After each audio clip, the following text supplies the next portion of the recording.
Hi everybody, it's Renee. I wanted to share with you a project I completed. Annette from Classalicious Designs had created some beautiful curtain tiebacks. Hello Annette. And I decided to do my rendition of those. I thought they turned out beautiful. So you should check out her channel at Classalicious Designs. I'll put the link down. Okay, so what I did was I had started out with one of my flowers, and in this case that was a button finding from Joann's and then a gathered flower. So the first layer I started out with is this eyelet in white, and I just cut strips out and glued them all the way around the circle. And then I took these Waverly fabric pieces and I sort of roughed up the edges by taking out some of the threads, and then I glued those all the way around. And so then I glued the flower with the finding on top. So next I took this creamy vanilla lace and glued it all the way around and gathered it, and then I attached this white lace the same way.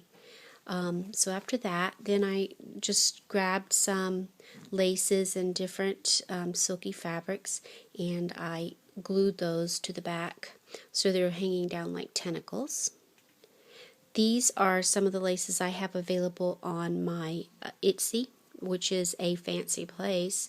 This happens to be a vintage lace in I think that's about a half inch, and it is tea dyed. I have some tea dyed lace, and you could check it out if you would like or if you're interested.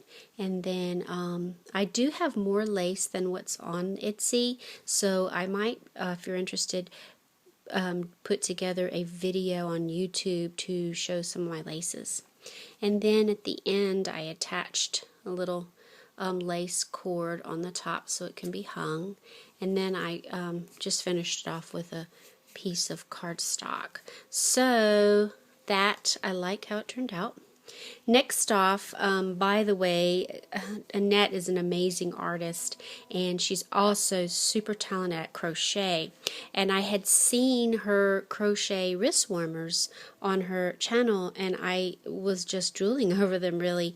And so I messaged her and I said, "Are you selling those?" And she's like, "Oh yeah."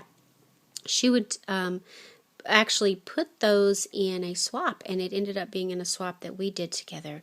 But she's totally amazing, and she actually does this without a pattern. So there's no pattern available to my knowledge, but she puts her beautiful crochet flowers on top, and then she adds this real pretty trim to tie it off.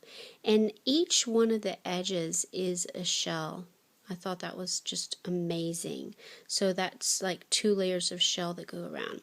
And to actually tie this off, she has used a crochet cord and braided that through the back, which is also amazing. So this is what it looks like on your wrist. I thought it turned out really pretty. And there's the tie. They're just so gorgeous. I absolutely love them. Thank you a lot, Annette. They are amazing. So what I did was I decided to give a go and make my own. They're not quite as gorgeous as those, but I was really happy how they turned out. And what I did was I had no clue how to make this shell pattern, so I actually saw Natasha Chapman, who is also on YouTube, showed us how to do the crow's feet design with crochet wrist warmers, and she actually takes that from Darla Sims' book 280 Crochet Shell Patterns. So I thought they turned out super awesome. So I was really proud of myself. So actually I sort of changed up that just a bit. I did about five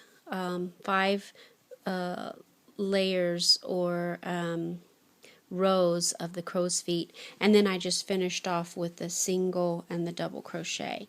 And then to close it, I actually used these little vintage buttons, so you know those just fit right into the hole and that closes up.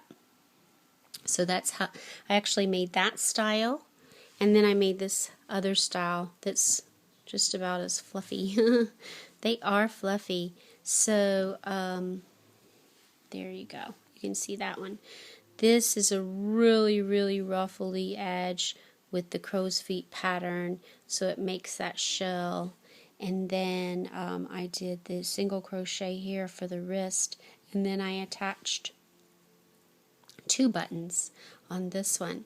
So that one has 2 buttons, and then this one has 1 button. So I need to make mates for both of them, and I may even end up switching out and doing less rows of this crow's feet next time and make these a little bit longer. This is certainly an easier stitch than the crow's feet, but once you get going, honestly, this is easier than it looks. Yeah, so that's my little share. Thank you so much for watching. Thank you a lot, Annette, and thank you, Natasha. Bye.